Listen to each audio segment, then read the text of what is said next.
Landbou sake word met trots geborg deur Winfield United South Africa. Ons glo in landbou in Suid-Afrika en stap die pad saam na 'n volhoubare toekoms. Winfield United South Africa. Ons lei vooruitgang in landbou.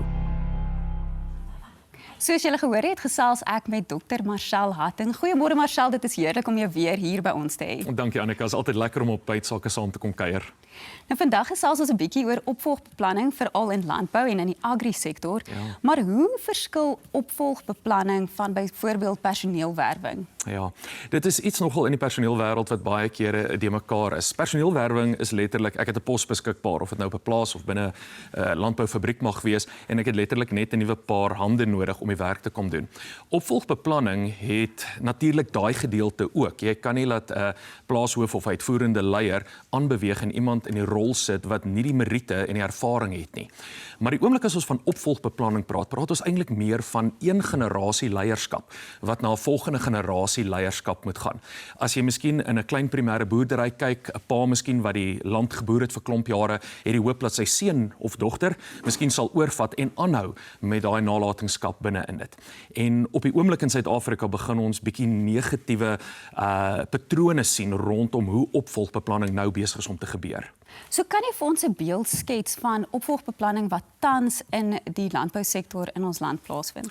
Ja, daar's natuurlik deur baie van ons navorsingsinstituut gereeld nuwe data statistiek wat uitkom, en letterlik 'n maand of 2 gelede was daar in die Wes-Kaap 'n baie interessante navorsingsstuk gepubliseer wat vir ons wys dat amper 2/3 van ons landbousektor se maatskappye regdeur tot by die primêre boere glad nie 'n opvolgbeplanning in plek het nie.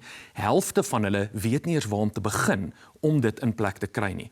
So dit ongelukkig sê vir ons daar's miskien so bietjie moeilikheid op pad as ons nie regtig waar sit en begin 'n plan maak om seker te maak dat die generasie, as ons kyk na ons kinders en die weet wat daarna gaan wees, dat Suid-Afrika nog steeds op 'n goeie plek gaan wees in voedselsekuriteit en alles. So om dit dan nou aan te spreek wat jy nou net gesê het, hoe en wanneer begin 'n mens dan met opvolgbeplanning? Ek sê altyd vir mense, as jy iets het wat aangegee kan word, dan moet jy onmiddellik al reeds begin dink daaraan. So selfs al is jy 'n entrepreneur wat nog baie vroeg is om 'n nuwe onderneming te begin, moet jy al reeds begin dink waarna toe gaan hierdie ding.